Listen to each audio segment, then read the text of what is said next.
Salut tout le monde, aujourd'hui je vais vous présenter le chapitre 1, la matière. La matière, dans le fond, elle est faite de grains, de mésatomes.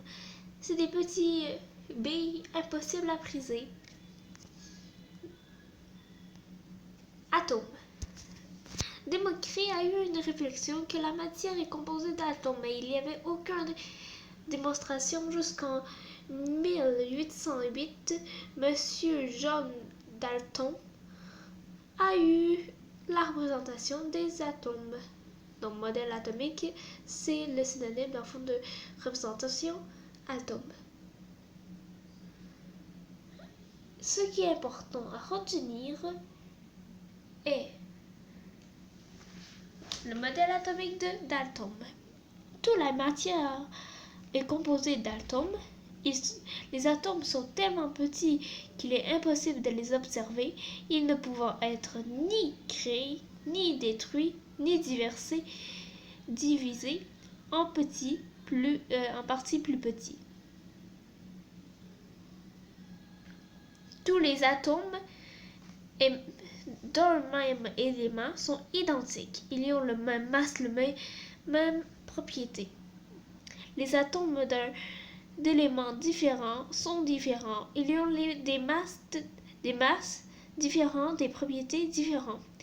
Dans une réaction chimique, les atomes se séparant l'un de l'autre et s'unissant et s'assemblant de façon différente pour former une nouvelle substance.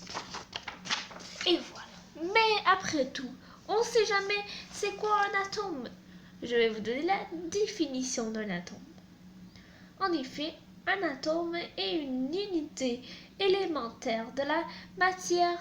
C'est la plus petite particule d'une substance. Et voilà, tout est là. Donc, nous allons pour le molécule. Pour le molécule, en effet, un molécule, c'est quoi? On se demande en premier. Un molécule est un ensemble de deux ou plusieurs atomes liés chimiquement. Et pour la formation d'un atome, on va dire d'une molécule, un molécule de gaz carbonique. Il y a besoin de deux oxygènes,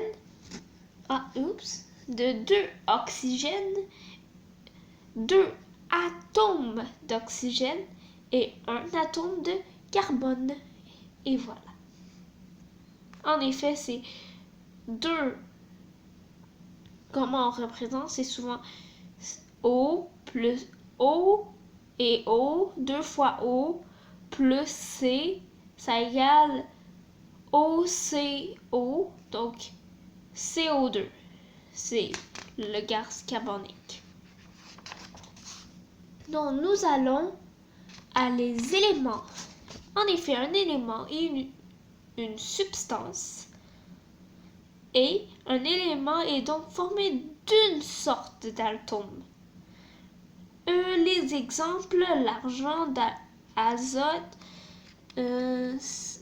calcium, carbone, chlore, cuivre, fer et autres choses. Hydrogène aussi. Ce n'est pas vraiment important pour cela. Mais il faut apprendre la définition et quelques petits symboles, mais c'est pas aussi important que ça. Mais ce qui est à retenir, le symbole chimique d'un élément est le même dans toutes les langues. C'est universel. Il est constitué d'une ou de deux lettres. La première lettre du symbole est toujours majuscule et la deuxième lettre est minuscule. Vous voyez. Bon, tableau périodique. La définition de la tableau périodique. Dans le fond, le tableau périodique des éléments est un outil qui regroupe les éléments connus.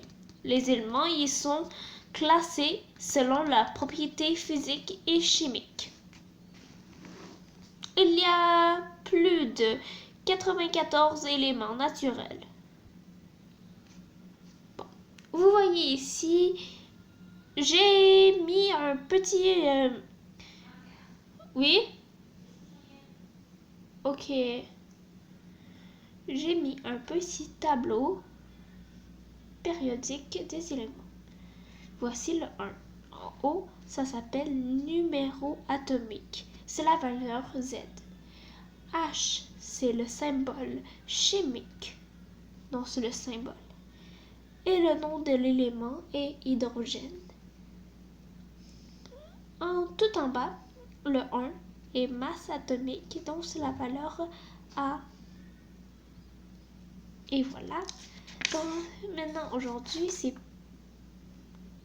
tout est correct, donc c'est fini.